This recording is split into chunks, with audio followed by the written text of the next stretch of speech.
Les écologistes se félicitent du renouvellement de la convention avec la LPO sur le parc des Carrières et son élargissement sur les parcs de l'Hôtel de Ville, des Épivants et du parc des Franciscains.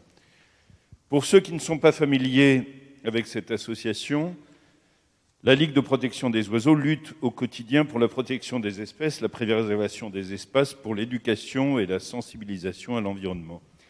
C'est donc l'occasion de rappeler l'importance de la biodiversité et notamment de la présence de la faune sauvage dans notre ville. Tout le monde se félicitera de la présence d'oiseaux à Fontenay-sous-Bois. Chacune a pu entendre et apprécier leur chant durant le premier confinement. L'année qui vient de s'écouler a mis en évidence l'importance de ces parcs qui sont apparus pour tous comme des lieux de ressources uniques et précieux dans notre paysage urbain. Mais pour que les oiseaux vivent, il faut qu'ils aient gîte et couvert et que donc une grande majorité des espaces verts publics et privés de la ville fassent l'objet d'une attention particulière.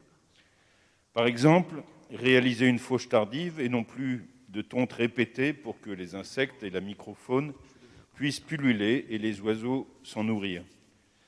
Nous avons besoin, nous, humains, qui habitons la ville, de cohabiter avec la nature et avec cette nature sauvage, riche et vivante, pas toujours aménagée, car cela est bon pour notre bien-être et notre équilibre psychique.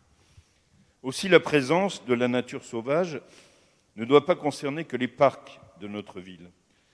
De ce point de vue, il est particulièrement important que Fontenay puisse s'associer au groupe de travail de la LPO sur les enjeux de la biodiversité dans nos projets d'aménagement urbain et de construction des bâtiments, comme il est proposé dans la note.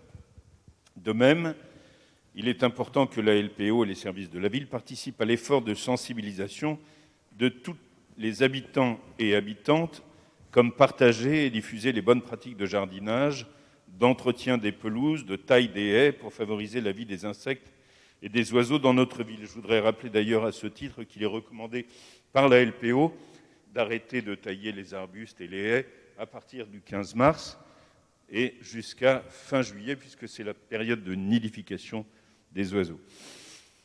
À Fontenay, des habitantes et habitants recensent les espèces naturelles existantes pour le compte du Muséum d'histoire naturelle de Paris. Leurs efforts permettent de documenter, mieux connaître et comprendre la faune de cet écosystème pour mieux cohabiter. Nous saluons donc ce renouvellement et élargissement de la convention avec la LPO, qui est une étape supplémentaire dans la prise en compte de la biodiversité dans notre ville.